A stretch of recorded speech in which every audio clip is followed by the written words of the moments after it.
Salut les routiers et bienvenue dans le Zap de Boris. Je vais pas faire comme si je m'intéressais hypocritement à votre humeur du jour, hein, j'en ai rien à secouer.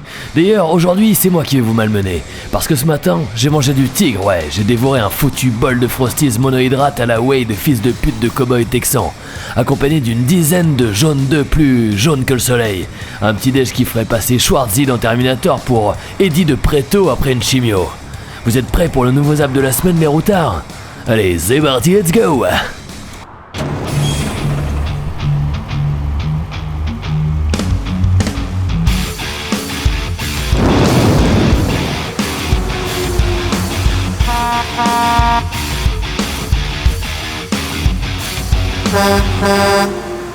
Allez les routiers, c'est parti pour la première séquence de la vidéo. Je vais partager avec vous un échantillon des meilleurs mèmes que j'ai glanés sur les réseaux ces derniers jours. À l'époque, dans la cour de récré, c'était les cartes de foot, les cartes Pokémon ou des BZ. Aujourd'hui, c'est des mèmes de droite qui me font pisser de rire. Rien n'a changé finalement. Mauvaise ambiance dans le lit conjugal ce soir. Madame est frustrée, elle a les bras croisés. Je suis sûr qu'il pense encore à son ex. Si un Africain me prend par les sentiments, peut-on dire qu'il m'amadoue? Ah là, on est sur du calembour à faire pâlir Raymond DeVos les amis.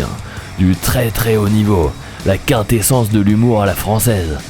Rabelais, Rostand, Daudet, Céline, Audiard, Choron, Desproges, Proust, tous peuvent aller se rhabiller là.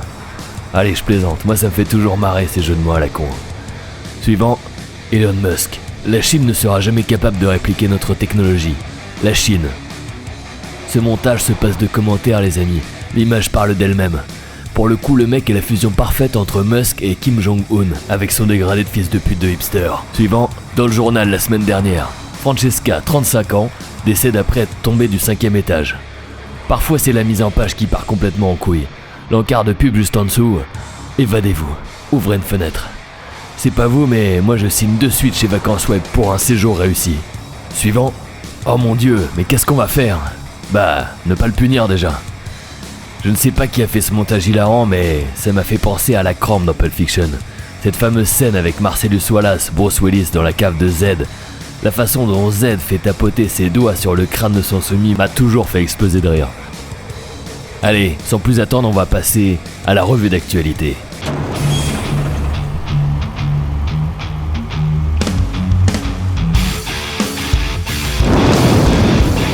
Vers les docks, où le poids et l'ennui me courbent le dos.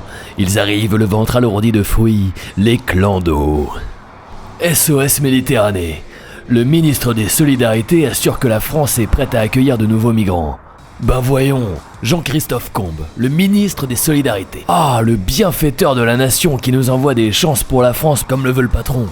Oh, Jean-Christophe Combes, l'humaniste suprême. Le dictateur du bien-être, le Christophe Colomb du vivre ensemble. Oh merci Jean, notre petit père des peuples qui va sauver la planète. Ah oui, j'y sais, vraiment. Ah tu honores tes initiales avec grâce. Quelle gentillesse universelle, quelle puissance infinie de stratégie géopolitique pour résoudre les problèmes du tiers-monde. Mais oui, comment résoudre les problèmes du tiers-monde? Eh ben, la solution était là. Il suffit simplement de les catapulter directement chez nous. Grâce à toi, nous allons accueillir Moussa, migrant de Mauritanie qui va nous enrichir culturellement. Ce néo-baron Haussmann contemporain va pouvoir nous expliquer comment bâtir les architectures incroyables qui foisonnent en Mauritanie et dont seuls les déserteurs comme lui en ont le secret. Pendant que Georgia fait preuve d'un semblant de bon sens en refusant ses arrivages de prix Nobel sur ses nobles côtes, notre Cricri, lui, reste déterminé à ouvrir celle de la France, tandis qu'il veille solidement à ce que les siennes soient bien verrouillées par des gardes armés devant son hôtel particulier du 7e. L'humanité ne se négocie pas. Oh, belle nouvelle cet arrivage, oui. La France manquait cruellement d'ingénieurs nucléaires pour faire marcher les centrales cet hiver. Ah, mais il n'y a pas de ce métier, hein. Et puis, il n'y a plus de ce moyen pour venir en France. Un rafio craquant, de la coque au pont, rempli de mâles prédateurs mahométans, de veuves et d'orphelins au cœur si pur. D'ailleurs, je ne pense pas que tu auras l'occasion de croiser une de ces âmes si douces. Ah, ni dans ton quartier ni ailleurs, quel dommage. Mais d'ailleurs, est-ce que c'est une façon de recevoir ces invités, Jean-Christophe? Les personnes que tu fais venir, pourquoi ne pas organiser plutôt un apéritif déjeunatoire dans ton salon? Bah, ouais, ça serait très bien. Mais bon, bah, c'est triste, hein, tu ne les rencontreras pas. Non, jamais.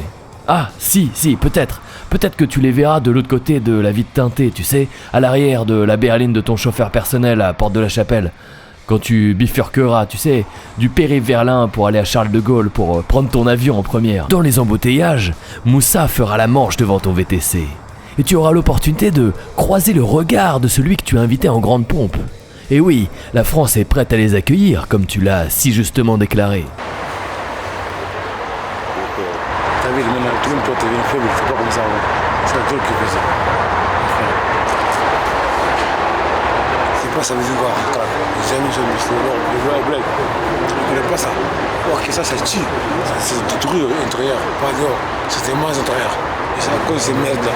C'est que pourquoi les merdes, c'est des affaires caca ici, ils pissent, tous ces côtés, on dort. Les gens ils font l'amour sur ton lit. Et après toi, tu viens te dormir, tu prends la maladie, le gars, tout merde là. À cause de quoi? Oh, et puis après tout, mon JC, tout n'est pas de ta faute, tu ne fais que répondre aux ordres des décideurs. Et oui, on sait bien d'où viennent les directives. Selon l'Open Society de George Soros et le World Economic Forum de Klaus Schwab, la souveraineté territoriale des nations de l'Europe est un frein au plan de métissage global qui permettra à l'humanité de trouver sa rédemption. En bon soldat du système, tu appliques le plan à l'échelle locale, c'est bien. Ah, il ne faut pas avoir peur. Et puis, tu n'es pas le seul à le faire.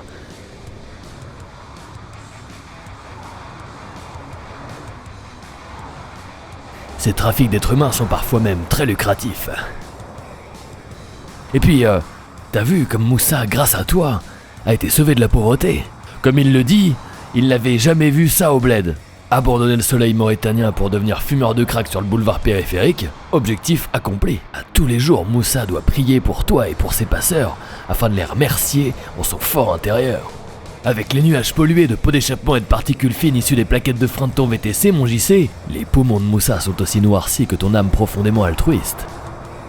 Ah, merci à toi, vraiment. Ah, tu as offert à cet homme sa plus belle vie. Assis sur un fauteuil en cuir, tu regardes ton invité agoniser dans un lac de pipe à crack. La République en marche. Donc encore une fois, merci pour Moussa. Et surtout, merci pour les Européens qui bénéficient de la chance que représente cette immigration clandestine miraculeuse.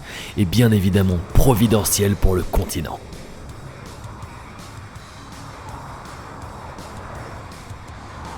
Je rappelle qu'il ne faut jamais faire d'amalgame. Il n'y a pas de lien entre immigration et criminalité. Le racisme, c'est mal. Il faut accueillir les migrants car ils sont une chance pour la France. Pas de fachos dans nos quartiers et pas de quartier pour les fachos. Black Lives Matter.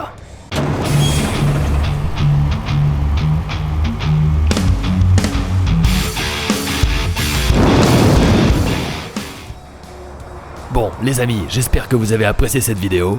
J'aurais bien voulu continuer, mais j'arrive au péage. On se retrouve bientôt pour un nouvel épisode. N'oubliez pas de vous abonner, d'activer la cloche et de mettre un pouce vers le haut si vous voulez que je vous reprenne en stop. Que la force et la lumière soient avec vous.